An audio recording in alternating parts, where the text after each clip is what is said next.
지난주 미국의 중앙은행인 연방준비제도 이사회가 연방공개시장위원회 회의를 열었습니다. 10월부터 보유자산을 축소한다는 결정을 내렸는데 역사상 첫 번째로 나온 이번 결정에 대해서 창원대학교 우기훈 교수와 이야기해 보겠습니다. 네, 안녕하십니까? 안녕하십니까? 네, 먼저 오늘의 엊그저께 나온 이 발표 내용을 좀 요약을 해볼까요? 네, 지난 수요일이죠. 그러니까 20일에 미 연준은 공개시장위원회 FOMC를 마치고 예. 기준금리를 동결시키고 사전 5천억 달러에 이르는 보유자산의 축소 계획을 발표했습니다. 예. 이 기준금리는 1에서 1.25%를 유지하되 보유자산은 다음 달부터 12월까지 매달 한 100억 달러씩 축소하게 해 나가겠다는 그런 내용입니다. 예. 이 내용은 뭐 큰 줄기는 그동안 애견되어 왔습니다만은 다만 이것이 이제 현실화되었고 그리고 전례가 없었다는 점에서 많은 전망과 우려가 나오고 있습니다. 예. 그래서 이번 발표 의미를 뭐 간단히 짚어보자면 기준금리는 그대로여서 단기 금리는 변화가 없겠지만은 보유자산 축소는 양적인 면에서 예. 통화량이 줄어든다는 것을 의미하기 때문에 장기적 금리 변동으로 이어질 수가 있습니다. 그래서 미국의 돈풀기 시대는 이제 사실상 끝이 났다 이렇게 말할 수 있습니다. 네, 돈풀기는 끝났다 이렇게 네네. 얘기할 수 있는데 이번에 발표된 배경에는 옐런 의장의 경제에 대한 인식 어떤 식으로 반영이 됐습니까? 네네. 미국 언론은 뭐 지난 수요일 연준이 역사적인 조치를 취했다 또는 아니면 뭐 그리고 2008년도부터 시작된 경기 회복을 위한 긴 여정이 이제 새로운 재정부를 세웠다. 예. 뭐 이렇게 이야기를 하고 있는데요. 이번 발표는 아무래도 뭐 미 연준의 미국 경기 회복에 대한 강한 자신감을 반영했다. 이런 분석이 있습니다. 예. 전에 옐런 의장은 성명서에서 우선 기준금리 동결 배경에 대해서 얘기를 했습니다. 기준금리 동결은 고용시장을 견고하게 유지하고 또 인플레이션율을 목표치인 2%로 회귀하기 위해서 필요한 정책이라고 이야기했습니다. 예. 그리고 그 이후에 뭐 최근 미국 경기에 대한 설명으로 이어졌는데요. 고용시장의 경우에 8월 달 실업률이 4.4%를 보여서 굉장히 호조세를 보였습니다. 이 덕분에 가계 소비가 늘어나고 기업 투자도 늘어났습니다. 예. 그리고 수출은 세계 경기가 회복되기에 따라서 자연적으로 강세를 보여왔다고 그렇게 진단했고요.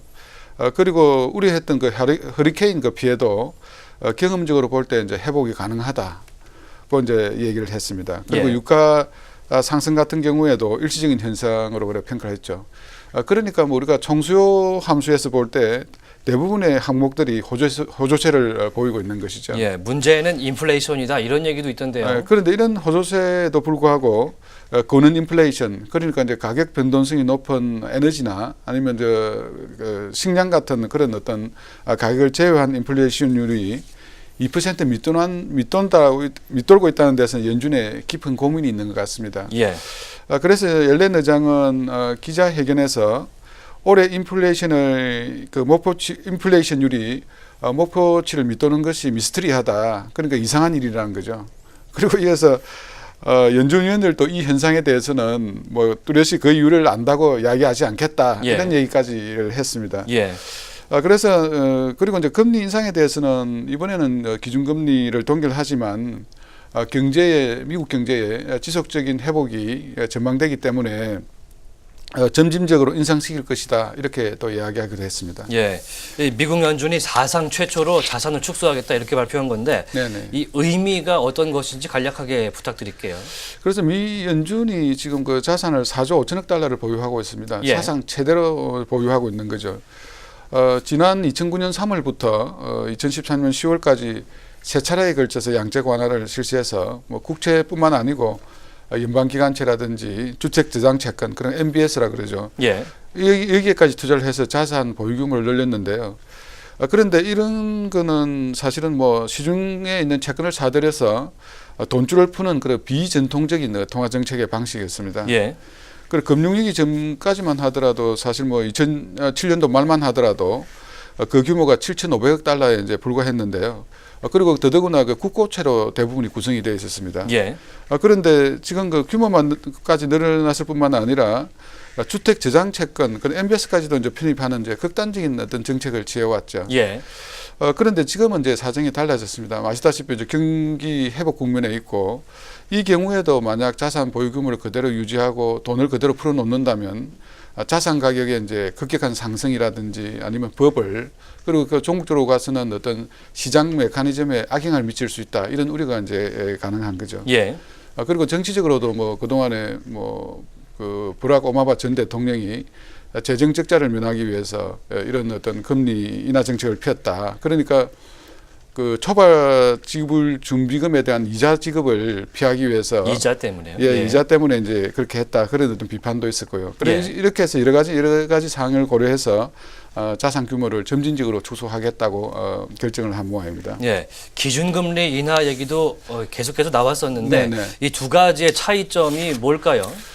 그러니까 간단히 이야기하자면 뭐 돈의 가격 그러니까 이자와 돈의 양의 문제입니다. 예. 그러니까 물론 뭐 이 가격과 양이라는 거는 그 한 몸처럼 움직이기는 하지만 말이죠.